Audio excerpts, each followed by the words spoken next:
स्वामी कमलावल्लिकां जय श्री रामचंद्र स्वामी कमलावल्लिकां जय श्री रामचंद्र इचकार सूरज पसरिनंदिनाबाद सुख संजन जात्रंदे होश स्वामी कमलावल्लिकां जय श्री रामचंद्र ख्याति सर्वं भूतेवनाय इच्छां कामरायं जंकिंचे अवजवर्जपते पाठे छे आलावे सलावे चार ने समारंभ बदरे बसाई जंकिंचे मुझे मैंने बरेनो सुमो मारो दुबे जाना अहम न जानो जतन इच्छा विक्रम श्याम कमलावल्लिकां सिवाय सुख छागर जिससे वाणी संदेशा श्याम कमलावल्लिकां जय श्री रामचंद्र छागर संदेशा वाणी देखो श्याम कमलावल्लिकां जय श्री रामचंद्र कारी भगवान बसाई के वाणी बसाता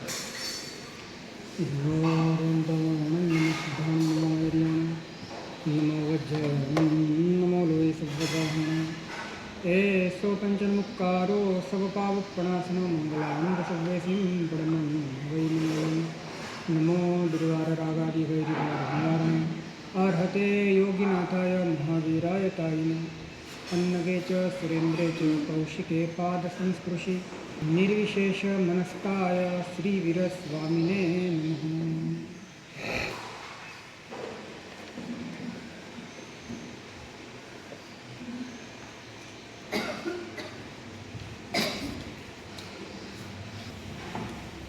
જેને જાગવું છે, જેને મુક્ત થવું છે એને પહેલાં પોતાનો પક્ષ નક્કી કરવો પડે. 100% પક્ષ નક્કી થાય પછી યાત્રા શરૂ થાય. તમે બંધનના પક્ષમાં રહેવા માંગો છો કે મુક્તિના પક્ષમાં રહેવા માંગો છો? તમે પાપના પક્ષમાં રહેવા માંગો છો કે ધર્મના પક્ષમાં રહેવા માંગો છો? ભગવાને જેટલા પણ પાપ બતાડ્યા છે એ બધા જ પાપનો અનુવાદ એ છે કે જેનાથી તારું ચિત્ત બંધાય એ પાપ છે, જેનાથી તારી ચેતના પરાધીન બને એ પાપ છે, જેનાથી તારી બહિર્મુખતા ઊભી થાય એ પાપ છે, જેનાથી પર સાથેનો સંબંધ ઊભો થાય એ પાપ છે. સમસ્ત પાપ 18 પાપ પર સાથેના પરામર્શરૂપ છે, પર સાથેના જોડાણરૂપ છે. જોડાણ માત્ર પાપ છે. તો એ સમસ્ત પાપો પ્રત્યેની પોતાના ભીતરમાં ઉત્પન્ન થનારી 100%ની હેયતાની બુદ્ધિ, જુગુપ્સાની બુદ્ધિ, દુઃખની બુદ્ધિ, પાપમાં દુઃખની બુદ્ધિ, અધર્મમાં દુઃખની બુદ્ધિ એ તમારા પક્ષને નિશ્ચિત કરી શકે છે. નહીં તો દહીંમાં અને દૂધમાં બંનેમાં પગ રાખનારો સંશયાત્મા વિનશ્યતિ. એ સંશયી આત્મા છે એનો વિનાશ નિશ્ચિત છે. આંતરિક રીતે તમારો પક્ષ નક્કી થવો જોઈએ કે તમે માત્ર ને માત્ર હવે આના તરફ જ જવા માંગો છો, આમાં જ પરિણમવા માંગો છો અને આમાં જ તમારું સુખ છે અને આમાં જ તમારું અસ્તિત્વ છે, તમારો બધો જ સાર અને તમારું સર્વસ્વ આમાં છે. આ વાત નક્કી ના થાય ત્યાં સુધી આપણા બધા જ પ્રયત્નો એની ઉપર પાણી ફરવાની સંભાવના છે. એટલે પક્ષ હિત અને અહિતના નિર્ણયથી, સુખ અને દુઃખના નિર્ણયથી, સ્વ અને પરના નિર્ણયથી પક્ષ નક્કી કરવાનો છે. જે સ્વ નથી તો એ પર છે અને હિત પરમાં નથી, સ્વમાં છે. સુખ સ્વમાં છે, પરમાં નથી. આ રીતે સ્વ અને પરના વિભાજનથી પોતાનો પક્ષ નક્કી થાય અને અનંતકાળથી પોતે પરપક્ષી બનેલો છે, પરપ્રેમી બનેલો છે, પરાપેક્ષી બનેલો છે અને માટે જ બંધન એણે ઊભું કર્યું છે અને બંધન જ પાપ છે.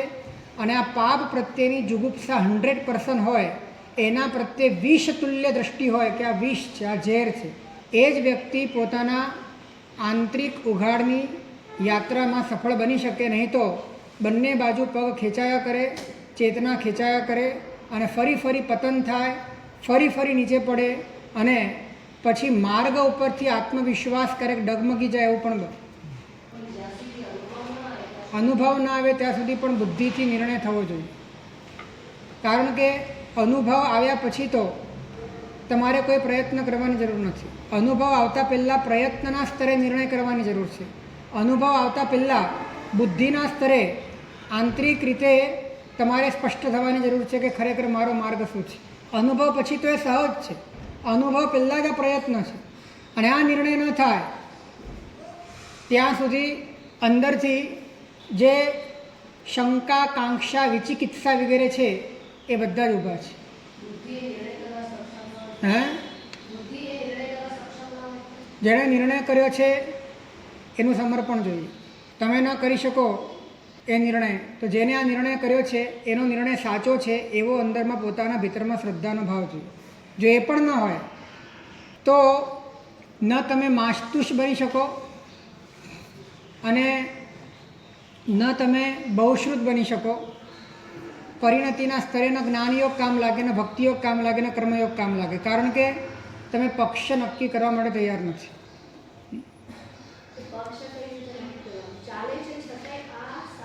સ્વ, પર અને હે ઉપાદેય, આ ચાર જ પક્ષ છે. સ્વ, પર, હે અને ઉપાદેય. ભલે ને પરમાં બુદ્ધિ છે, પરંતુ તમે દુઃખી તો થઈ જ રહ્યા છો. તમારા ભીતરમાં આકુળતા વ્યાકુળતા છે, સંકલેશ છે, અને આ બધું સુખરૂપ તો નથી, જે ખબર પડે જ છે. તો પછી પક્ષ નક્કી કરવાનો છે કે પર સાથે જોડાયા છીએ, એ જોડાણ જ મારા દુઃખનું કારણ છે. માટે જેટલા પણ પર સાથેના જોડાણના કારણો છે, ભ્રમણાઓ છે, આંતરિક પાપો છે અને એવી પ્રવૃત્તિઓ છે, આ બધું જ મારા માટે દુઃખરૂપ છે. કારણ કે પર સાથેનું જોડાણ છે, સુખ સ્વમાં છે, અને સ્વ એ જ્ઞાન સ્વરૂપ છે, પૂતગલ સ્વરૂપ નથી, એ આત્મ સ્વરૂપ છે, જળ સ્વરૂપ નથી. આ રીતે સ્વ અને પરનું બુદ્ધિમાં થયેલું વિભાજન, એનાથી હે અને ઉપાદેયનું વિભાજન થાય. આ ચાર વિભાજન બુદ્ધિમાં બરાબર થઈ ગયા એટલે તમારો પક્ષ નક્કી થઈ ગયો. બધું વિચારથી જ છે, અને વિચાર કરવાથી જ નિર્ણય થાય છે, અને નિર્ણયથી જ તમારી દિશા નક્કી થાય છે, અને દિશાથી જ તમારા કદમ આગળ વધે છે, અને એનાથી જ તમારી યાત્રા તમારા મંજિલને સ્પર્શે છે.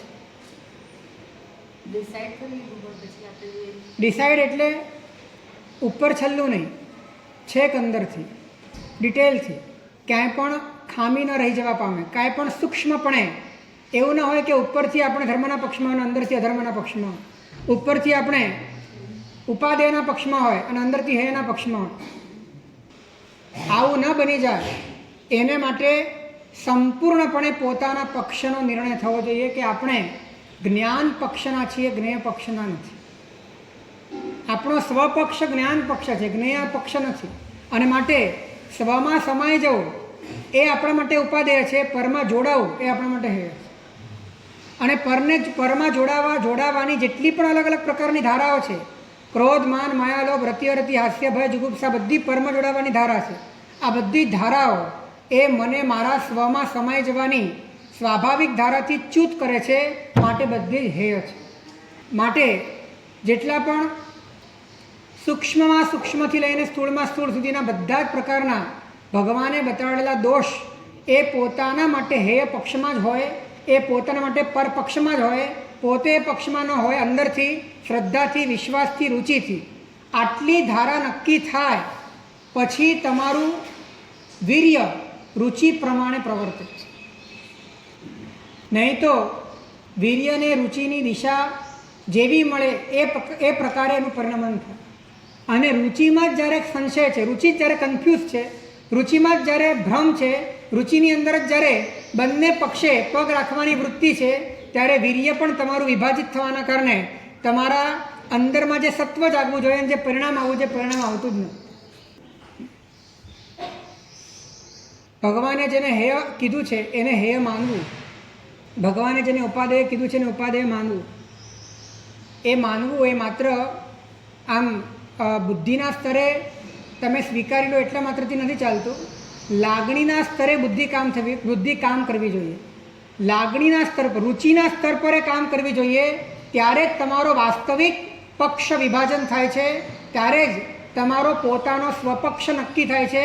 અને પરપક્ષથી કેવી રીતે તમારે નિપટવું અને સ્વપક્ષમાં કઈ રીતે સ્થિર થવું એને માટે પુરુષાર્થની ધારા, વીર્યની ધારાને માર્ગ મળે છે, અન્યથા એને માર્ગ મળતો નથી. તો ઘણી વખત બેકગ્રાઉન્ડ આ ક્લિયર જ નથી હોતું, કેમ કે સ્વ તરીકે શરીર હોય છે તો સ્વાભાવિક છે કે સ્વ તરીકે શરીર હોય. આપણે એવું કરીએ છીએ કે સ્વ તરીકે શરીર છે એટલે કે સ્વ તરીકે પર છે અને પર તરીકે સ્વ છે. સ્વ તરીકે જ્યારે પર હોય તો સ્વાભાવિક છે કે પર તરીકે સ્વ જ આવશે. અને એના કારણે એવું થાય છે કે બુદ્ધિના સ્તરે ભગવાને જેટલું હેય માન્યું છે, હેય કીધું છે, એને બુદ્ધિના સ્તરે એટલે કે ઉપલક સ્તરે હેય માન્યું, અને ભગવાને જેને ઉપાધ્યાય કીધું એને પણ ઉપલક સ્તરે આપણે ઉપાધ્યાય માન્યું. પણ આપણો અનુભવ સ્વપક્ષમાં શરીર તરીકેનો છે. માટે બુદ્ધિમાં ઠસાવ્યું એ જુદું અને અનુભવમાં ઉગ્યું એ જુદું. બુદ્ધિમાં ઠસાવ્યું એ જુદું છે અને અનુભવમાંથી એ ઉગે છે કે ભાઈ શરીર એના સુખ માટે, એની અંદર આનંદ છે, એની અંદર મજા છે, જીવનમાં આટલું તો કરવું જ જોઈએ, આટલી તો ઉપલબ્ધિ થવી જોઈએ, લોકો ઓળખવા જ જોઈએ. આ બધા જ ભાવો એ આપણને સ્વપક્ષના લાગે છે, એ પરપક્ષના નથી લાગતા. કારણ કે સ્વ તરીકે શરીરને જ જ્યારે પોતાના પક્ષ તરીકે સ્વ તરીકેનો નિર્ણય કર્યો છે, તો ધ્યેય અને ઉપાધેયની જે પણ રેખા છે એ ભગવાને બતાડેલી જુદી પડશે, આપણા અનુભવમાં આવતી જુદી પડશે, અને માટે બે સંઘર્ષ થશે. બુદ્ધિમાં થોપેલી વાત જુદી, અનુભવમાં ઉગેલી વાત જુદી, અને આખું જીવન સંઘર્ષમય બનશે. કેમ કે બધું જુદું પડે છે, અંદરની વાત જુદી પડે છે, ભગવાનની વાત જુદી પડે છે. પણ એ ભગવાને કીધેલું ખોટું છે, પોતાને સાચું કેમ લાગે છે? બુદ્ધિથી ખોટું લાગે છે, અનુભવથી સાચું લાગે છે. હું ખોટું કરું છું, પણ એ ખોટું કરું છું એ ખોટું કરવા જેવું લાગે છે અંદરથી. એટલે ઉપલક સ્તરે એટલે કે ઉપરથી થોપેલી વાતોના કારણે અંદરના એકાદ સ્તર સુધી તમને એવું લાગે છે કે આ ખોટું છે, પણ ભીતરના સ્તરથી એવું લાગે છે કે આ તો કરવું જ પડશે, આના વગર તો નહીં જ ચાલે. બંને ક્લેશ થાય છે. હા, આવું એટલા માટે થાય છે કેમ કે સ્વપક્ષ નક્કી નથી થયો, સ્વપરનો પક્ષ નિર્ણય નથી થયો, માટે હે ઉપાધ્યાયનો પક્ષ નિર્ણય નથી થયો, માટે આ બધો જ ગોટાળો થવાનો. ડૂબાય કે ન ડૂબાય, પક્ષ નક્કી કરી દો. ભલે તમે પર તરીકે જીવો છો, પણ સ્વપક્ષ નક્કી કરી દો. ભલે તમે શરીરની અનુભૂતિ કરો છો, પણ તમે શરીર નથી એ નક્કી કરી નાખો. નક્કી કરવાથી દિશા બદલાય છે. નિર્ણય કરવાથી વિચાર નહીં, નિર્ણય જોઈએ. વિચાર અને નિર્ણયમાં ફરક છે. નિર્ણય કરો, નિર્ણય એ તમારો વિશ્વાસ છે, નિર્ણય એ તમારી તર્કથી અને વિચારના પરિપાકથી ઉત્પન્ન થયેલો નિષ્કર્ષ છે. તમે નિષ્કર્ષ પર આવ્યા કે વાત આ જ છે, ભલે તમારા અનુભવમાં નથી, પણ તમે નિર્ણય પર આવી ગયા કે આ જ વાત છે. એ નિર્ણય તમારા ભીતરમાં ક્રાંતિ સર્જે છે. એ નિર્ણય રુચિનું ફળ નિર્ણય છે. નિર્ણયનું ફળ રુચિ નથી, રુચિનું ફળ નિર્ણય છે. જો તમને તત્વ પ્રત્યેની રુચિ છે, તો તમારે તત્વના નિર્ણયમાં આવી જવું જોઈએ કે વસ્તુ આ જ છે, વાસ્તવિકતા આ જ છે, માર્ગ આ જ છે, હે આ જ છે, ને ઉપાદેય આ જ છે. પક્ષ નક્કી નથી થયો. પક્ષ નક્કી થઈ જાય તો લક્ષ્ય નક્કી થઈ જાય, અને પક્ષ લક્ષ્ય બંને નક્કી થઈ જાય તો એ વ્યક્તિની યાત્રા ચાલુ થઈ જાય, અને યાત્રા ચાલુ થઈ જાય તો મંજિલે પહોંચી જાય. આપણને સૂક્ષ્મપણે જે રીતે અત્યારે આપણે કરીએ છીએ, ભગવાનની જેટલી આજ્ઞા છે એ આજ્ઞાને બુદ્ધિના સ્તરે હે ઉપાદેય આપણે માની લઈએ છીએ, પણ અનુભવના સ્તરે હે ઉપાદેય જુદું છે. એવી જ રીતે અનંતકાળમાં બન્યું છે કે કદાચ અમુક ક્ષેત્રે પરમાત્માની બધી વાતો સ્વીકારી લીધી, પરંતુ ભીતરમાં સ્વ અને પરના વિભાજનનો નિર્ણય બરાબર ન થવાના કારણે ક્યાંક ને ક્યાંક અંદર ગોટાળો રહી ગયો, અને અનુભવની વાત અને આજ્ઞાની વાત જુદી પડી. પરિણામે દ્વંદ્વ ઊભું રહ્યું, આજ્ઞા સાથેનો સંઘર્ષ ઊભો રહ્યો, અને સંસાર પણ ઊભો રહ્યો. આમ તો દીક્ષા લઈએ ત્યારે દીક્ષા લેતા પહેલાં પક્ષ નક્કી થવો જોઈએ. દીક્ષા કેમ કે દીક્ષા તમે શેને માટે લો છો? દીક્ષા અણુસો સંસારો પડીસો તસ્સો ઉત્તારો, અનંતકાળથી જે સ્ત્રોતમાં ચાલ્યા છો એના કરતાં ઊંધા સ્ત્રોતમાં ચાલવું એ દીક્ષા છે. પ્રતિસ્ત્રોત એટલે કે અનંતકાળથી તમે પરના સ્ત્રોતમાં ચાલ્યા છો, પર મુખે ચાલ્યા છો, તમે પર્યાય તરફ વયા છો, એની જગ્યા પર તમે વિભાવોથી અને સંયોગોથી પોતાનું મોઢું એ વાળી દો છો, અને પોતાના સ્વરૂપ તરફ તમારું મોઢું પોતાનું વળી જાય છે, અને સ્વપક્ષનો નિર્ણય થાય છે, અને પરનો પર તરીકેનો નિર્ણય થાય છે. અને જે સ્વ સાથે જોડી આપે એ બધું જ ઉપાદેય, અને જે પર સાથે જોડી આપે એ બધું જ હેય. આ રીતનું વિભાજન ભીતરમાં પડે ત્યારે વાસ્તવિક પ્રવ્રજ્યા, પ્ર પ્લસ વ્રજ્યા, વ્રજ્યા એટલે કે પ્રકૃષ્ઠપણે જવું, જવું એટલે કે ક્યાં જવું? પોતાના લક્ષ્ય તરફ, પોતાના પક્ષ તરફ, પોતાના સ્વરૂપ તરફ સંક્રાંત થવું, તેનું નામ પ્રવ્રજ્યા છે.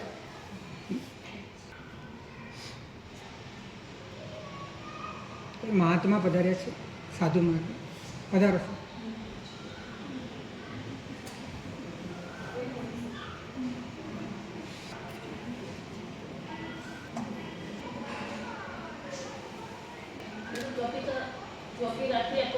જ્યાં સુધી આ ચાર વસ્તુનો યથાર્થ નિર્ણય ન થાય ત્યાં સુધી વ્યવહારથી પણ સમ્યક દર્શન ના ગણે, કેમ કે તમારો પક્ષ જ નક્કી નથી. સમ્યક દર્શનમાં લક્ષ્ય અને પક્ષ નક્કી થઈ જાય. સમ્યક દર્શન નિશ્ચયનું થાય ત્યારે એને લક્ષ્યની સ્પર્શ ના થાય. પક્ષ તો લક્ષ્યના કારણે આવી જ જાય, અને જેમ જેમ એના આત્માની શુદ્ધિ વધતી જાય ત્યારે લક્ષ્યની અંદર પોતે સંપૂર્ણપણે સ્થિર થતો જાય, મગ્ન થતો જાય. પરંતુ સૌથી પહેલી શરૂઆત વિચારના સ્તરે, બુદ્ધિના સ્તરે, હૃદયના સ્તરે પોતાનો પક્ષ નક્કી થવો. મનથી થાય તો જ મનથી જ થાય, મનથી અને બુદ્ધિથી જ થશે તો જ દ્રષ્ટિ બદલાઈ જાય. અને કેમ કે બધો જ પુરુષાર્થ તમારો એ મનથી થવાનો છે. મન જ શુદ્ધ બનવાનું છે, મન જ સંક્રાંત થવાનું છે, મન જ શુદ્ધ ઉપયોગ રૂપે ટ્રાન્સફર થવાનું છે. એટલે પુરુષાર્થ બધો મનથી જ કરવાનો. નક્કી કરે છે કેવી રીતે?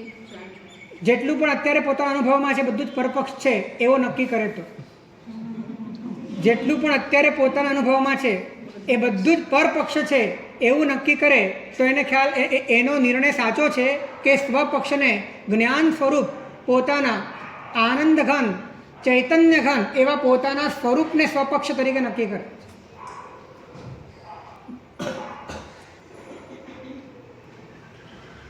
એવા સ્વરૂપની પ્રાપ્તિ કરવી, એવા સ્વરૂપમાં પરિણમવું એ પોતાનું લક્ષ્ય છે. અને એવા સ્વરૂપની પ્રાપ્તિ માટે જે પણ ઉપાયો છે એ પોતાનો પક્ષ છે. એટલે એને માટે સંયમ, ઉપશમભાવ, વૈરાગ્ય, અંતર્મુક્તા, અનુશાસન આ બધા ઉપાયો છે. મહાવ્રતો, ભાવનાઓ આ બધા ઉપાયો છે. તો આ બધા જ ઉપાયો પોતાના ભીતરમાં સમાઈ જવાની દૃષ્ટિએ અત્યંત ઉપયોગી સાધન હોવાના કારણે એને ઉપાદેય લાગે છે, માટે પોતાનો પક્ષ છે. અને જે પણ 18 પ્રકારના પાપસ્થાનકો છે, જે પણ વિષય અને કષાયના ભાવો છે એ બધા જ પોતાનામાં સમાઈ જવાથી, ધારાથી વિરુદ્ધ હોવાના કારણે અને પર સાથેના તાદાત્મ્યમાં જોડી આપવાના કારણે એ બધી જ ધારાઓ પોતાના માટે હેય છે. આવું સંવેદનના સ્તરે, લાગણીના સ્તરે, રુચિના સ્તરે આ લક્ષ્ય અને પક્ષ એકદમ ટંકોત્કીર્ણ રેખાની જેમ આ નિર્ણય પોતાના ભીતરમાં થાય તો જ સમજવું કે આપણે વ્યવહાર સમ્યક દર્શનના અધિકારી છે. આપણે જે રેખાની વાત કરી, ટંકોત્કીર્ણ એટલે પથ્થરમાં કોતરેલી રેખા, એની જેમ પોતાના લક્ષ્ય અને પક્ષની વાત અંદરથી 100% નક્કી થઈ જવી, પછી જ કાર્ય શરૂ થાય. ચારિત્ર પાળવું સહેલું છે, લક્ષ્ય અને પક્ષ નક્કી કરવા અઘરા છે. લક્ષ્ય અને પક્ષને નક્કી કર્યા વિના દ્રવ્યથી ચારિત્ર પાળવું સહેલું છે, શરીરને કષ્ટ આપવું સહેલું છે, પરિશો સહન કરવા સહેલા છે. પરંતુ લક્ષ્ય અને પક્ષને નક્કી કરવામાં પોતાની ચેતનાને જે સ્તરે વાળવી પડે છે, એને પલટવી પડે છે, એને ઝાટકવી પડે છે, એના આયામો બદલવા પડે છે, એના દૃષ્ટિકોણ બદલવા પડે છે, એને માટે મનને મનાવવું પડે છે, મનને સમજાવવું પડે છે, અને એ રીતે પોતાને માર્ગમાં સ્થિર કરવું પડે છે. એ નાવને જે પાણી ઉતરી જાય એવું પુરુષાર્થ છે. આ નિર્ણય કર્યા પછી નિર્ણય કાયમ માટે રહે એવો પુરુષાર્થ એનો ચાલતો રહે. એને માટે સ્વાધ્યાય છે, એને માટે ધ્યાન છે, એને માટે સદગુરુ છે, એને માટે વિનય છે, એને માટે પ્રાયશ્ચિત છે, એને માટે જ બધું છે. ગમે તેટલા નિમિત્ત આવે, એકવાર તમારું ઘર નક્કી થયું કે આ જ મારું ઘર છે, ભલે એ ઘરે તમે પહોંચ્યા નથી પણ ઘર તમારું નક્કી થઈ ગયું છે, પછી ગમે તેટલા નિમિત્ત આવે, વચ્ચે ટ્રાફિક આવે, વચ્ચે અંતરાય આવે, કદાચ માર્ગ બદલવો પડે, પણ દિશા તમારી એ જ રહે કે જવાનું ત્યાં છે, કેમ કે ઘર નક્કી છે, આ જ ઘર છે. એ રીતે લક્ષ્ય અને પક્ષ જેના નક્કી થઈ ગયા, એને ગમે તેટલા નિમિત્તો હોય, ગમે તેટલો ફંટાય, પરંતુ એનું વહેણ એ દિશામાં જ ઢળવાનું છે, કારણ કે નિર્ણય થઈ ગયો છે કે વાત આ જ છે. આ નિર્ણયને બનાવવો, આ નિર્ણયને રચવો, આ નિર્ણયને ટકાવવો અને આ નિર્ણય પર ચાલવું, ખરેખર મોક્ષ માર્ગનું શરૂઆત જ અહીંથી છે.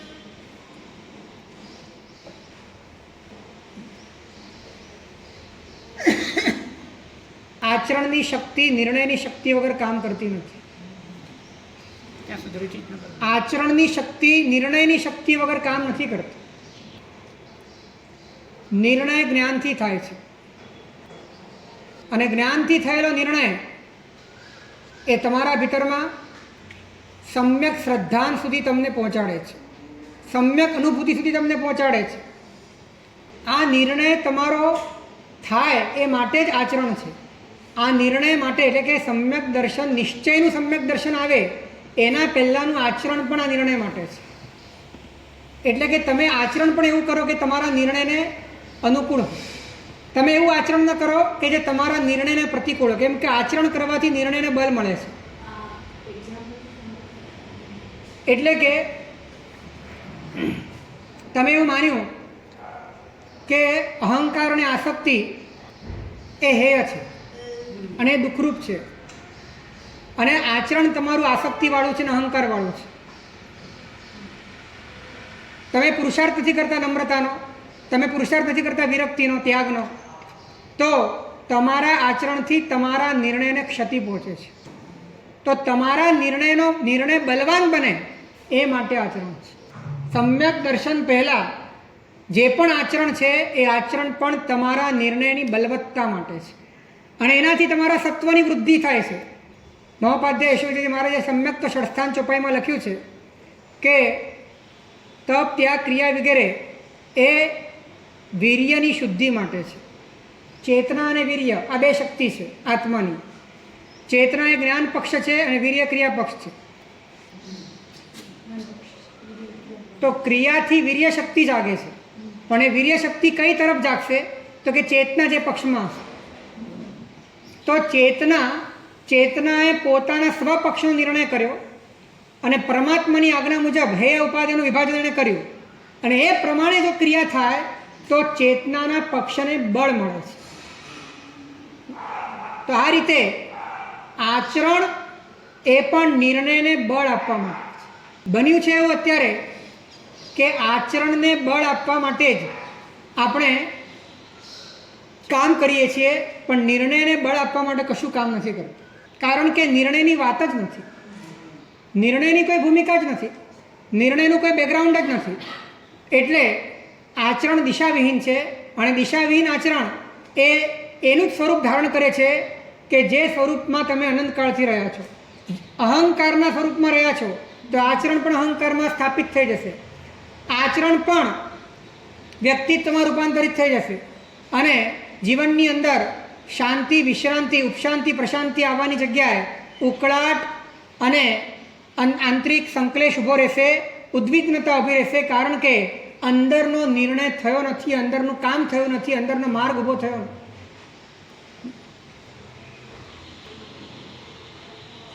જે રીતે એક યોદ્ધાનો પક્ષ નક્કી હોય છે, જે રીતે કોઈ પણ રમત રમનારનો પક્ષ નક્કી હોય છે, જે રીતે એક વાદીનો પક્ષ નક્કી હોય છે, એ રીતે સાધકનો પક્ષ નક્કી હોય છે.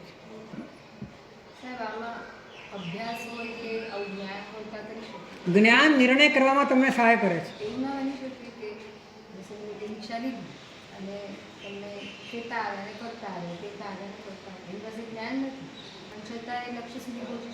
પહોંચી શકે પોતાની યોગ્યતાના બળે એને ઈશારો સમજાઈ જાય કે મારે આ બધું નથી કરવાનું, તો એને એનાથી એ પણ સમજાઈ જાય કે મારે આ બધું નથી વળવાનું, એને એ પણ સમજાઈ જાય મારે આ બધું નથી ઢળવાનું. તો એને પોતાની યોગ્યતાના કારણે માર્ગ સમજાઈ જાય એ એની લાયકાત છે, એ એની પોતાની લાયકાત છે. પણ વાસ્તવમાં નિર્ણયની શક્તિ ઊભી થાય એવો પુરુષાર્થ કરવાની વ્યવસ્થા આપણા વાતાવરણમાં હોવી જોઈએ. કેમ કે આ તો એની યોગ્યતા હતી, તો એને બાહ્ય આજ્ઞાઓના ઈશારાથી પોતાનો માર્ગ નક્કી કરી લીધો અને સદંધ ન્યાય એટલે ખબર છે ને? સદંધ ન્યાય એટલે કે આંધળો હતો પણ જોગાનું જોગ એવો પગ મૂકતો હતો કે માર્ગ ઉપર જ ચાલતો. જોગાનું જોગ હતું તો એ સદંધ ન્યાય કહેવાય. એ રીતે કોઈ વ્યક્તિ પોતાની યોગ્યતાના બળે સદંધ ન્યાયથી આગળ વધી જાય એ એની પોતાની પાત્રતાનો પ્રભાવ છે. પરંતુ માર્ગમાં વાતાવરણમાં આવેલી વ્યક્તિને કે પોતાને આ બાબતના નિર્ણયની બળવત્તા ઊભી થાય, સ્પષ્ટતા ઊભી થાય એવો પ્રયત્ન હોવો જોઈએ.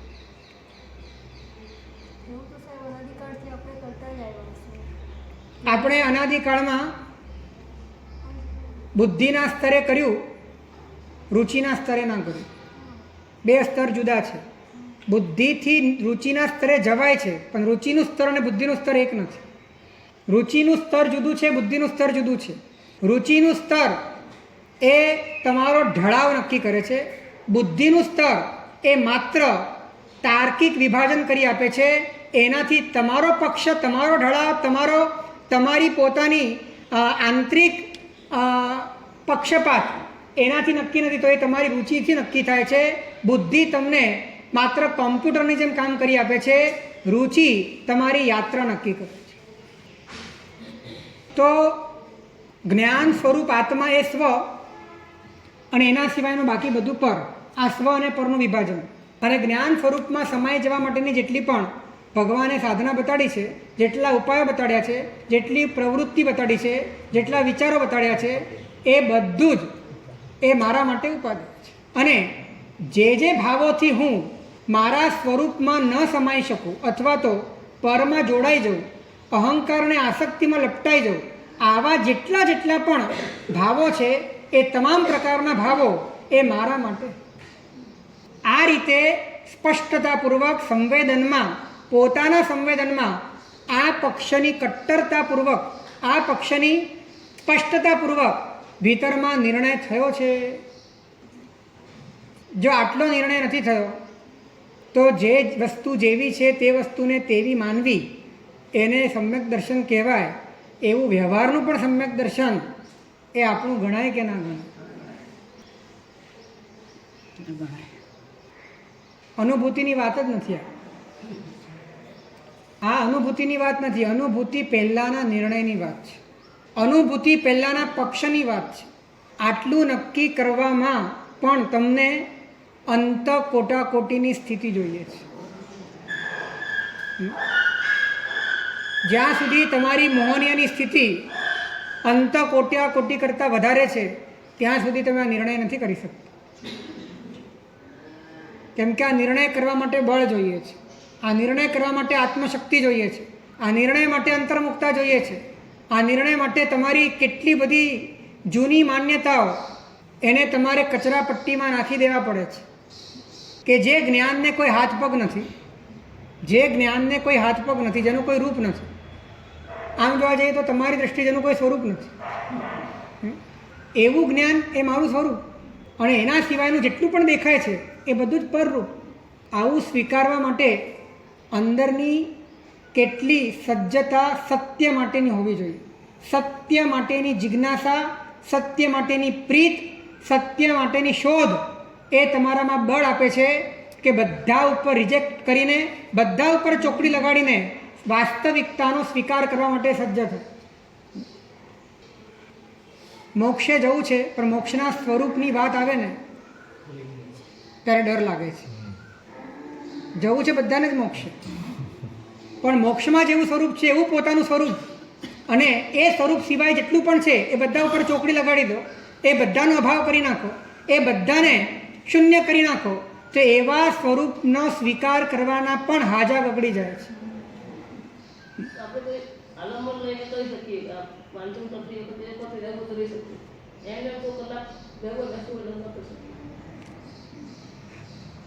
વિચાર સૌથી મોટું આલંબન છે. વિચાર પણ આલંબન છે. તમે નિર્ણય કરો છો એ નિર્ણય પણ આલંબન છે. જ્ઞાન પણ આલંબન છે. અત્યારે તમે ડૂબો નહીં તો ચાલશે, પણ અત્યારે તમે ઊભા રહો. નિર્ણય પર ઊભા રહો કે આ જ વાત છે, આ જ સત્ય છે, આ જ યોગ્ય છે. આટલો નિર્ણય એ પણ તમારા ભીતરમાં આખી તમારી કર્મોની સ્થિતિને બદલવાનું કામ ચાલુ કરી નાખે છે. નિર્ણય પણ અંતઃકરણની સાકરની સ્થિતિઓ ત્યારે થાય, પણ એ અંતઃકરણની સાકરની સ્થિતિ નહીં આવે ત્યાં સુધી નિર્ણય નથી ને, તે તો સહજ થાય ને. એટલે કરી જુઓ તો ખ્યાલ આવશે કે થાય છે કે નથી થતો. અને જેને કરવાનું મન થાય અને જે પુરુષાર્થ કરે તો સમજી લેવાનું કે એ વ્યક્તિ અંત કોટાકોટીમાં છે. પુરુષાર્થ કરવાનું મન થાય, પુરુષાર્થ કરવામાં ઉલ્લાસ જાગે, પુરુષાર્થ સફળ થાય, આ બધું જ હળુ કર્મીપણાની નિશાની છે.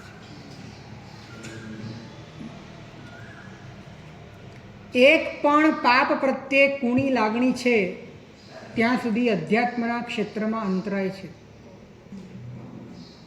એક પણ પાપ સુખરૂપ લાગે છે બુદ્ધિમાં, ભલે અનુભવમાં સુખરૂપ લાગે છે પણ બુદ્ધિમાં તો દુઃખરૂપ જ લાગવું છે. અને અનુભવમાં જે સુખરૂપ લાગે છે એનો વિરોધ હોવો જોઈએ.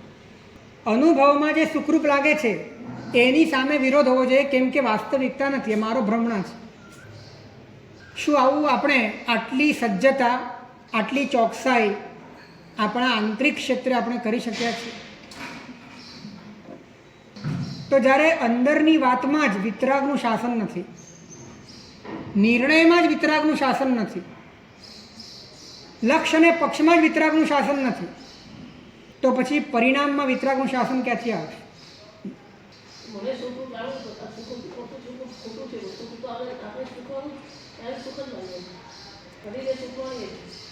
હવે જ્યારે સુખ માનો છો એ વખતે બુદ્ધિ તમારી જાગૃત છે કે અજાગૃત છે? એ વખતે જાગૃતિ હોવી જોઈએ, એ વખતે નિર્ણય તમારો જ્વલંત હોવો જોઈએ. અને આ જ સાધના છે કે પોતાના પ્રેક્ટિકલ જીવનમાં પોતાના અનંતકાળના અનુભવની સામે વિતરાગનું શરણું લઈને પોતાની વાસ્તવિકતાના પક્ષમાં ઊભા રહીને પોતાના મિથ્યા અનુભવના વિરોધમાં ઊભા રહીને એને ઉખાડવાનો આંતરિક પ્રયત્ન થાય, એ જ તો સાધનાનો બેઝ છે. ઘણી વખત અનુભૂતિની વાત સુધી આપણે પહોંચી જઈએ છીએ પણ લક્ષ્ય અને પક્ષમાં ગાબડા હોય છે. અનુભૂતિની વાત સુધી પહોંચી જઈએ, સાધનાની વાત સુધી પહોંચી જઈએ, ધ્યાનની વાત સુધી પહોંચી જઈએ, પણ લક્ષ્ય અને પક્ષ જ બરાબર નથી. એ નિર્ણયમાં જોઈએ એવી કટ્ટરતા નથી. આપણને નાનકડા આચરણને લઈને જે કટ્ટરતા હોય છે, નાનકડા આચરણને લઈને જે કટ્ટરતા હોય છે, એ કટ્ટરતા સ્વ અને પરના વિભાજનમાં નથી. એ કટ્ટરતા હેય અને ઉપાદેયના ભાવમાં નથી.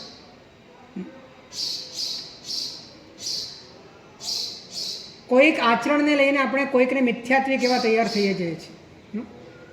કોઈક આચરણને લઈને આપણે એને આજ્ઞા વિરુદ્ધ કહેવા માટે તૈયાર થઈ જઈએ છીએ. આચરણને લઈને આપણા ભીતરમાં કટ્ટરતા છે, પરંતુ સ્વ અને પર, હેય અને ઉપાદેય, આના વિભાજનને લઈને કટ્ટરતા કેમ નથી? અને ધ્યાન રાખજો, આચરણમાં અપવાદ છે પણ નિર્ણયમાં કોઈ અપવાદ નથી. આચરણમાં અપવાદ છે, નિર્ણયમાં કોઈ અપવાદ નથી. તમે સ્વને કોઈક સંજોગોમાં પર તરીકે માનો, કોઈક સંજોગોમાં તો ચાલે એવું એક પણ છેદ ગ્રંથો કહેતા નથી.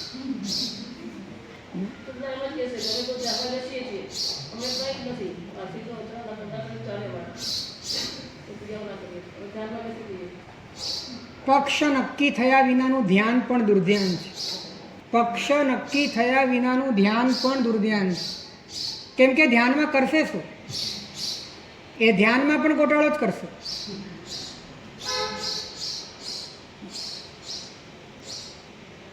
આચરણમાં અપવાદ નથી, અપવાદ છે, નિર્ણયમાં અપવાદ નથી. દંસન ભટ્ટો દંસન ભટ્ટસ્ય નથી નિર્વાણ. જે નિર્ણયથી ભ્રષ્ટ થયો, જે શ્રદ્ધાંતિ ભ્રષ્ટ થયો, એ વાસ્તવિક રીતે ભ્રષ્ટ છે. આપણને બીજાને મૂલવવાના માપદંડ આપણે આચરણથી નક્કી કર્યા છે. કારણ કે આપણી પાસે પોતાના માર્ગની સ્પષ્ટતા નથી. આચરણ એ માર્ગ સમજાયા પછી સમજાઈ જનારો માર્ગ છે. આચરણ માર્ગ સમજાયા પછી સમજાઈ જનારો માર્ગ છે. પરંતુ જ્યારે માર્ગ જ સમજાતો નથી ત્યાં સુધી આચરણ પણ યથાવત રીતે સમજાતું નથી.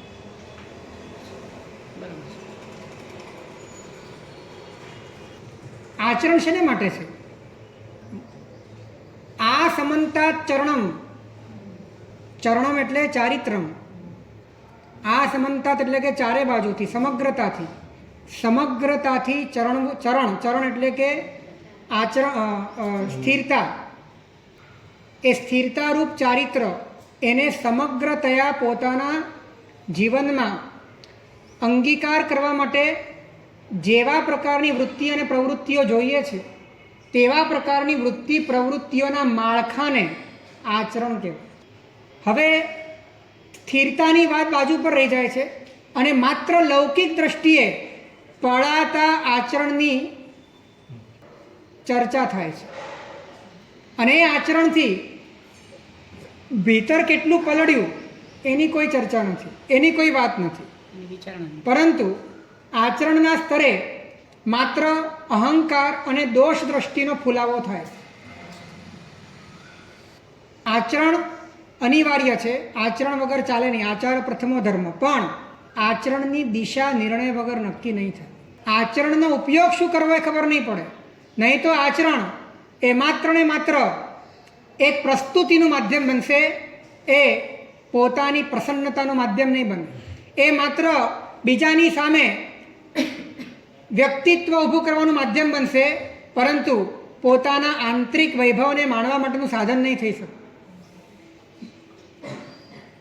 સમ્યક દર્શન નિશ્ચયનું એટલે કે અનુભૂતિરૂપ કદાચ કાળ લબ્ધિ લહી પંથ નિહાળશું,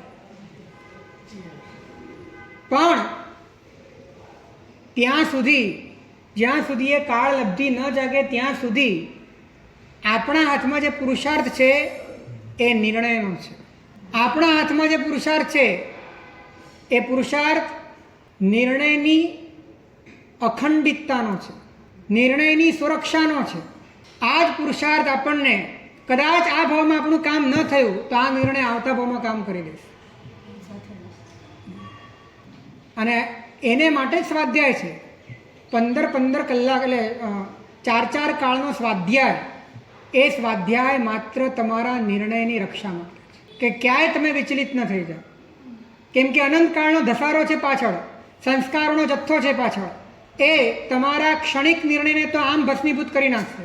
એટલે ફરી તમે જીન વચનથી વાસિત બનતા જાઓ અને તમે તમારા નિર્ણયને બળવાન બનાવતા જાઓ અને તમારી આત્મશક્તિને આત્મમુખી બનાવતા જાઓ અને પરથી વિમુખ બનાવતા જાઓ. આ આખી પ્રક્રિયાનું નામ જ સ્વાધ્યાય છે. કાળ લબ્ધિ એટલે જ્યારે કાળ પાકશે ત્યારે કાર્ય થશે.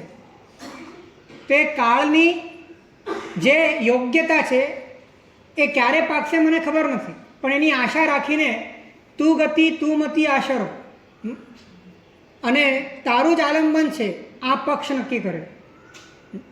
મહાપુરુષોએ સ્તવોના માધ્યમે આ બધી વાતો એમણે બહુ અલગ રીતે કરી છે, પરંતુ આપણને સ્તવનના રાગમાં જેટલો રસ છે એટલો તત્વમાં રસ નથી. સ્તવન ગાવામાં જેટલો રસ છે એટલું એને વાગોળવામાં, એના પદાર્થોને સમજવામાં રસ નથી.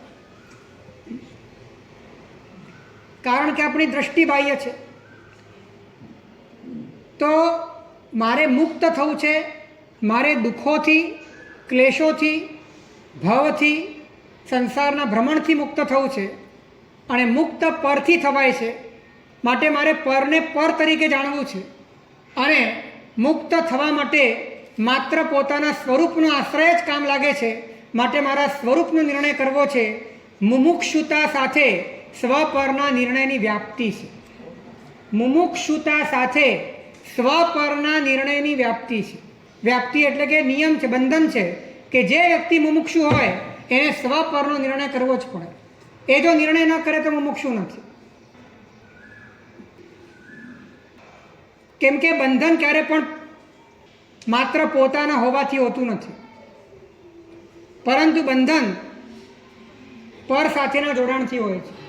તો પર તરીકે ભાસે અને પર તમને હેય લાગે, પર તમને અસાર લાગે, નિરર્થક લાગે, તમારા અસ્તિત્વ માત્ર માટે એ અન્યથા સિદ્ધ લાગે. જે પણ ન્યાય ભણ્યા અમને ખબર છે કે જે રીતે ગધેડો એ ઘડો બનાવવા માટે અન્યથા સિદ્ધ છે, એ રીતે મારા અસ્તિત્વ માટે સમસ્ત પર પદાર્થ અન્યથા સિદ્ધ છે. એ પર હોય તો હું હોઉં એવી કોઈ વાત. એ પર હોય કે ના હોય મારું અસ્તિત્વ તો છે, અને મારું અસ્તિત્વ જ્ઞાન રૂપે છે. આ રીતનો પોતાનો દ્રઢતાપૂર્ણ તમારે તમારી જેટલી પણ જીદ રાખવી હોય અહીંયા રાખો, તમારે જેટલી કટ્ટરતા રાખવી હોય અહીંયા રાખો. સ્વના અસ્તિત્વ હે માટે સ્વના નિર્ણયમાં સ્વના અસ્તિત્વ માટે પરનું સમસ્ત પર અન્યથા સિદ્ધ છે. અન્યથા સિદ્ધ એટલે કે એ ન હોય તો પણ કામ થાય છે, એ ન હોય તો પણ અસ્તિત્વ તો છે જ. અનંતા શરીર જતા રહ્યા તો પણ અસ્તિત્વ છે. ભવિષ્યમાં અનંતા શરીર આવવાના છે, એ પણ અત્યારે નથી તો પણ અસ્તિત્વ છે. અસ્તિત્વ સ્વતંત્ર છે અને જ્ઞાન સ્વરૂપ છે, અને એ જ સ્વ છે, બાકી બધું જ પર છે. આ નિર્ણય અને સ્વમાં મારે સમાવવું છે, આ મારું કર્તવ્ય છે. સ્વનું લક્ષ્ય થાય ને તો પછી દિશા મળે કે મારે કરવાનું શું છે. જ્યાં સુધી સ્વ જ નક્કી ન થાય તો શું કરવાનું છે ખબર ના પડે. એટલા માટે જ્ઞાન પહેલાં કીધું પછી ક્રિયા. સ્વ ખબર પડે જ્ઞાન, અને એને માટે મારે શું કરવાનું એ ક્રિયા. હું કોણ છું એની ખબર પડે એ જ્ઞાન, પછી મારે શું કરવું જોઈએ તે ક્રિયા. તો ક્રિયા શું કરવી જોઈએ? તો કે જેનાથી સ્વમાં રહેવાય એ ક્રિયા કરવી જોઈએ, જેનાથી પરથી છૂટાય એ ક્રિયા કરવી જોઈએ. એ બધી સત્ક્રિયા. તો સત્ક્રિયાને ઉપાદેય માનવી જોઈએ. અને જે ક્રિયાથી, જે વિચારથી, જે વર્તનથી, જે રીતથી સ્વથી છૂટા પડાય અને પર સાથે જોડાઈ જવાય એ બધી અસત્ક્રિયા અને એ બધી હેય. આ રીતનું પોતાના ભીતરમાં અત્યંત સુસ્પષ્ટપણે થયેલું વિભાજન એ જ પોતાને માર્ગમાં એ સ્થિર રાખી શકે. ગીતાર્થ અને ગીતાર્થ નિશ્રિત આ બે શબ્દો તમે વારંવાર સાંભળ્યા હશે. એમાં ગીતાર્થનો અર્થ એવો થાય છે કે જેણે પરમાત્માના વચનોને માત્ર બુદ્ધિથી નહીં પરંતુ અનુભવથી આત્મસાત કર્યા છે, એ ગીતાર્થ છે. અને ગીતાર્થ નિશ્રિતનો અર્થ એ કર્યો છે, આપણે એવો અર્થ કરીએ છીએ કે જે એની નિશ્રામાં જે રહે તે ગીતાર્થ નિશ્રિત, પણ આવો અર્થ નથી. અર્થ એવો છે કે જેને પોતાના આત્મતત્વનો રંગ લાગ્યો છે, જેને તત્વની પ્યાસ જાગી છે, એને ગીતાર્થ નિશ્રિત કીધું છે. આ વાત દ્રવ્યગુણ પર્યાયના રાસમાં મહોપાધ્યાયજીએ ખુલાસા સાથે કરી છે. એહનો જેહ નહીં લાગઈ રંગ, એ જેનો એ દ્રવ્યાનું યોગનો એટલે કે તત્વનો એટલે કે આત્મતત્વનો સ્વપક્ષનો જેને રંગ લાગ્યો છે એને અમે ગીતાર્થ નિશ્રિત કહીએ છીએ. હે શું કીધું?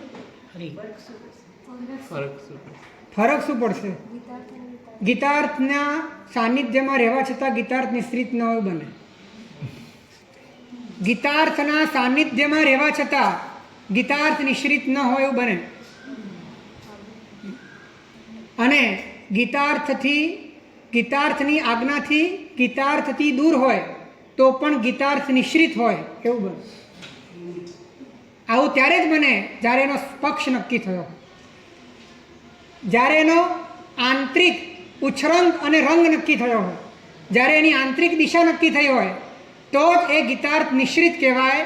નહીં તો આ જીવન ગીતાર્થની સાથે પડછાયાની જેમ રહે તો પણ ગીતાર્થ નિશ્રિત ન એવું બની શકે. અને આવું અમે જોયું પણ છે અમારા જીવનમાં કે આ જીવન ગીતાર્થ જ્ઞાની અને અનુભવી ગુરુની સેવા કરી હોય અને છતાં પણ જીવન આખું દિશાવિહીન હોય. કારણ કે ગુરુની જે દિશા છે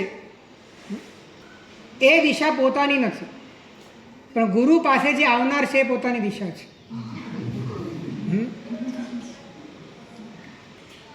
ગુરુ જ્યાં જનાર છે ત્યાં પોતાની દિશા નથી.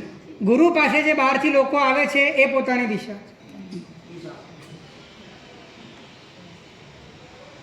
જોઈએ બધું પછી હે ગુરુ ભગવાન જે કરતા હોય ને. એટલે આ માર્ગ માત્ર સંયોગોથી નહીં પણ યોગ્યતાથી પમાય છે. સંયોગો મળ્યા પછી પણ જો યોગ્યતા કાચી પડે તો આ માર્ગ મળતો નથી. હે ગુરુની વેવલેન્થ પણ તમને ત્યારે મળે કે ગુરુની જે દિશા હોય એ દિશાની તમને રુચિ હોય, એના કારણે તમને ગુરુ પ્રત્યેનો અભાવ હોય અને એના કારણે તમે ગુરુને ભજતા હો. આ રીતની વેવલેન્થ મળે તો જ ગુરુ પોતાની આંતરિક ધારાનો વિન્યાસ તમારામાં કરી શકે. નહીં તો તમારા બે વચ્ચેની વેવલેન્થ જ ન મળે. તમે પણ શિષ્ય છો, તમે વ્યવહારથી શિષ્ય છો અને ગુરુ પણ પોતાનું કામ કરે છે, જીવન આખું સાથે પસાર થાય પણ બે વચ્ચે ક્યારે પણ મેળાપ નથી. બધો જ મેળાપ બાહ્ય હોય. નહીં, ગુરુને અનુકૂળ થાય તો કૃપા મળે. હે ગુરુને અનુકૂળતાથી રહે એટલે ગુરુની કૃપા શું? ગુરુની કૃપા, ગુરુનો જે આશય છે, ગુરુની જે રુચિ છે, ગુરુના ભીતરમાં જે પરમ તત્વ છે એનો તમારા ભીતરમાં પણ ઈચ્છા યોગ હોય અને એને માટે ગુરુ તમને ગમતા હોય એ ગુરુની કૃપા છે. સાહેબ, વિનય કરીએ તો મળે ને ગુરુ? વિનય કરવાથી ન મળે, અનુરાગ કરવાથી મળે. હા, કૃપા વિનય કરવાથી નહીં મળે, એટલે માત્ર બાહ્ય વિનયથી નહીં મળે. બાહ્ય કોટીના વિનયથી ગુરુ નહીં મળે. વિનયનો સાચો અર્થ જે છે કે અંતરમાં અનુરાગ હોય. પન્યાસજી મહારાજ એક જગ્યાએ બહુ સરસ લખ્યું છે, અનુરાગ એ જ અનુગ્રહ છે. અનુરાગ એ જ અનુગ્રહ છે. જો તમારા ભીતરમાં અનુરાગ નથી, માત્ર બહારથી બધું તમે સાચવી લો છો, સાચવો છો બહુ સારી રીતે પણ બધું બહારથી છે, પરંતુ અંદરની વેવલેન્થ મળતી નથી. કારણ કે ગુરુની જે દિશા છે તમારી દિશા નથી. ગુરુનું જ્યાં સમર્પણ છે ત્યાં તમારું સમર્પણ નથી. ગુરુને જે ગમે છે તમને ગમતું નથી, તે વેવલેન્થ મેચ નહીં થાય. હે વ્યક્તિ પ્રત્યેનો નહીં, એ વ્યક્તિ જે તત્વ પ્રત્યે સમર્પિત છે એ તત્વ પ્રત્યે સમર્પિત થવાના કારણે વ્યક્તિ ગમે છે, એ અનુરાગની વાત છે.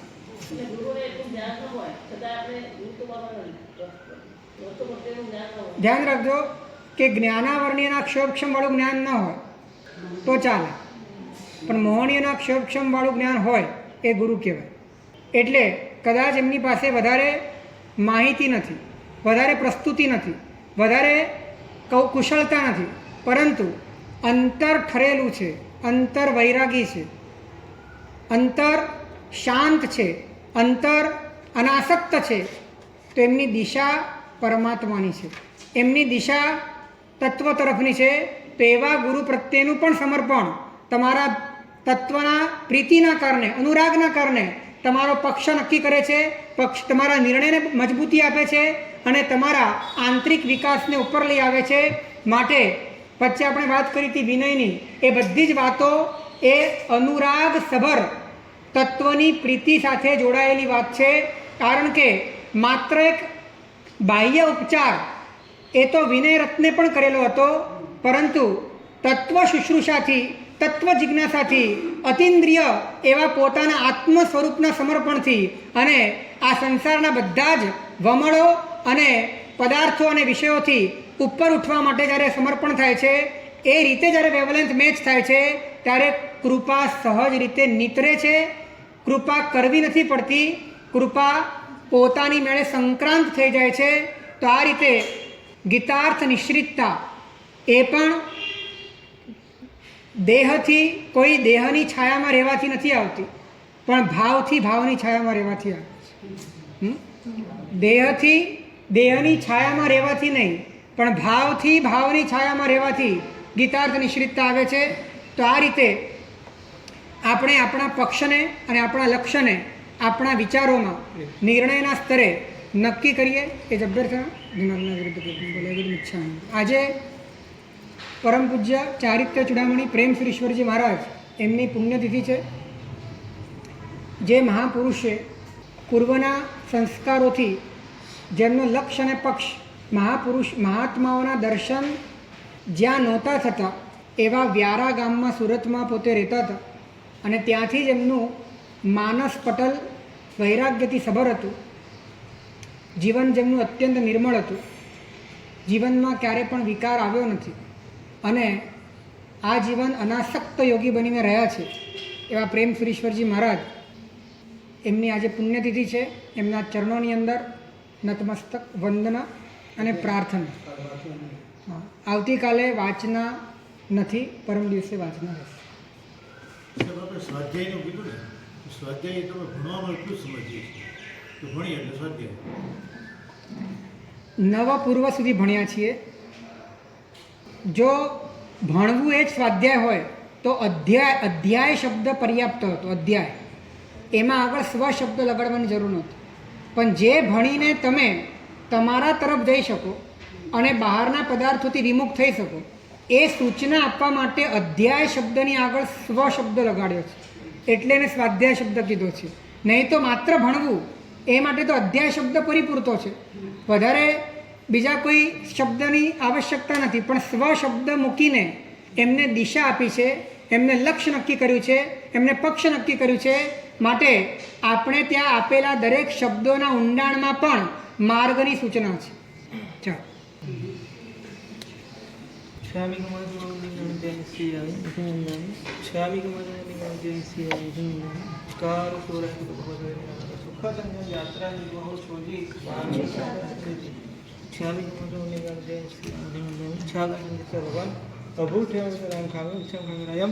જંકિંચે અબજવૃતમ પશ્ય પાણે ઉણે આવચે આલાપે સલાવે ચાર સમારંદ વાદરે વાદરે જંકિત મજવન પરિણામ સોમમાં બૈરવદ બે જાણ અહમ ન જાણામે દસમ છામી સુખ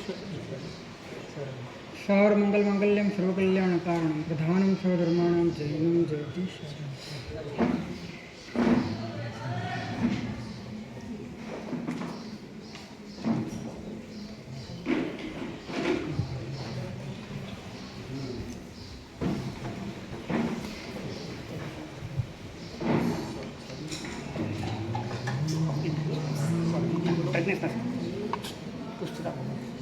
પુસ્તક આપો પાછું.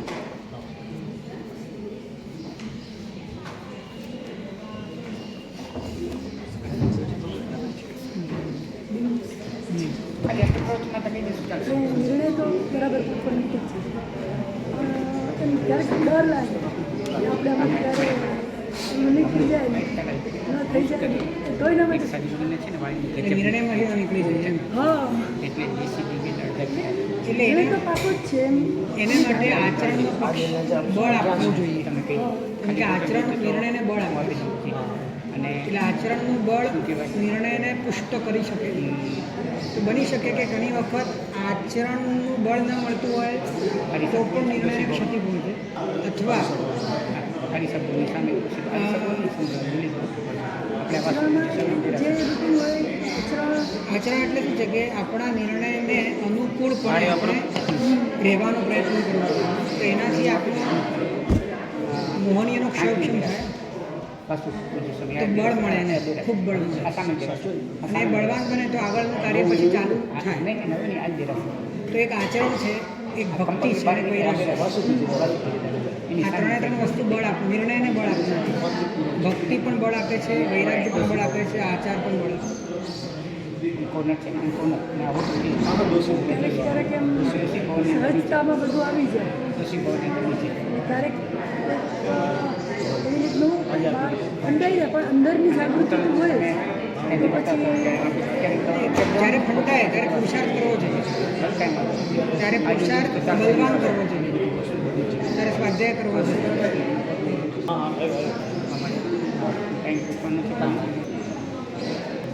કાલનો શું ટાઈમ છે ત્યાં જવાનો ટાઈમ કાલનો? લગભગ છે ને આપણે ત્યાં 10 વાગે પહોંચવાનું. 10 વાગે બરાબર.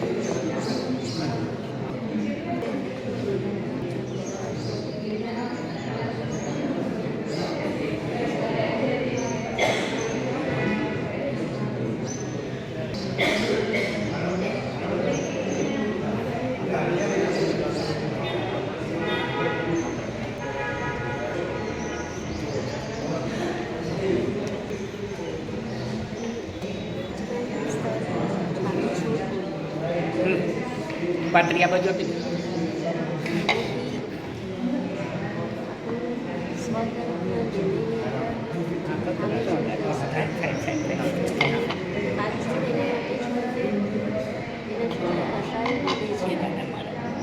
જો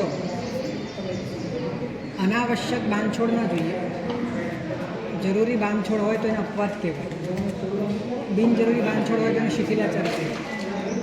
એટલે આપણે આત્મસાક્ષી નક્કી કરવું જોઈએ કે બાંધછોડ પાછળનો આશય એ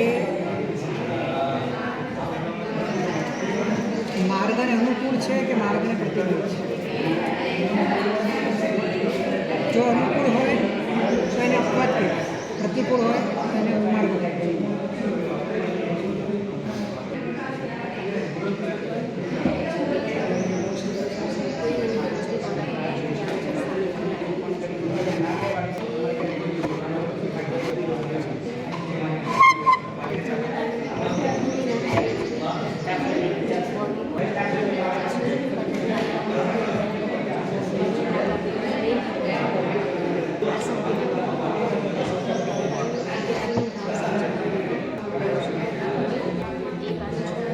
એ બાંધછોડ શિથિલાચરણ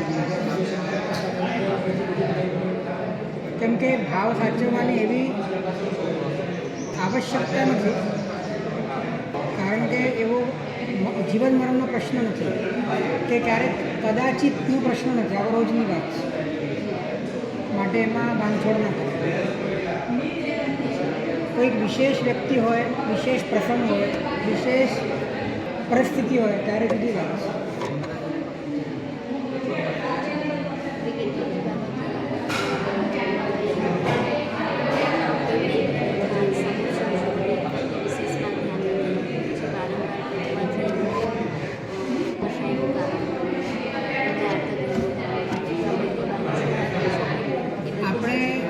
આપણી શક્તિ મુજબ પ્રયત્ન કરવાનો, કશાય થાય એવું નહીં કરવાનું, આપણે કરી લેવાનું.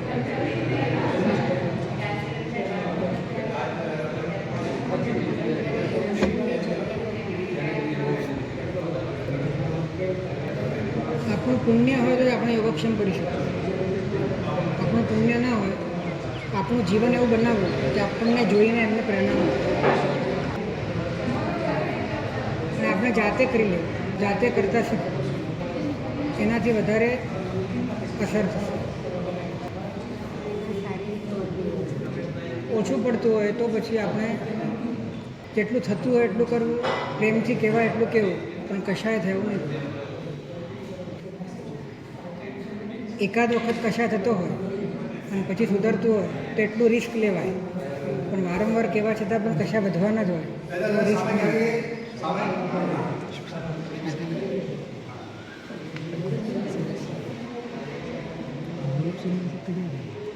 જે ગાડી નથી અમારી પાસે પૂછાયું છે.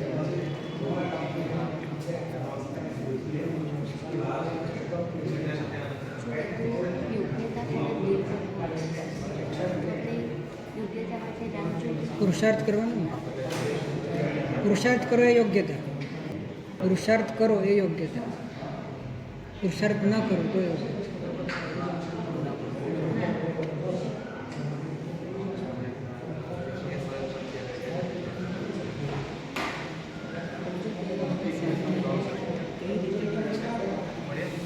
ચાર પ્રહરનો સ્વાધ્યાય છે ને, એટલે 12 કલાકનો સ્વાધ્યાય થાય અને 3 કલાક ધ્યાનના હતા, એને આમાં એડ કર્યા છે 11ની પરિપાટીએ, એટલે 15 કલાક થાય. 4 પ્રહર તો ધ્યાન સ્વાધ્યાય છે જ ને આપણો, દિવસના 2 પ્રહરનો. પહેલી પોરથી સ્વાધ્યાય, બીજી પોરથી ધ્યાનની, ત્રીજી પોરથીમાં ભિક્ષા, ચોથી પોરથીમાં સ્વાધ્યાય છે. પછી પાછું રાતના પહેલી પુરુષમાં સ્વાધ્યાય છે, બીજી પુરુષમાં ધ્યાન છે, ત્રીજી પુરુષમાં સુવાનું છે, ચોથી પુરુષમાં પછી સ્વાધ્યાય છે.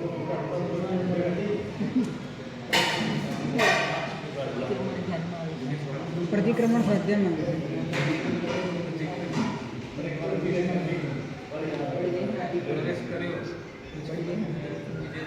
એ બધું તો બપોરના ટાઈમમાં હતું ને પહેલાં, અને સવારના નહીં પણ એનો ટાઈમ કેટલો બહુ ઓછો સ્વાધ્યાયમાં ગણી લો, ધ્યાનમાં નહીં લો. બરાબર મજામાં.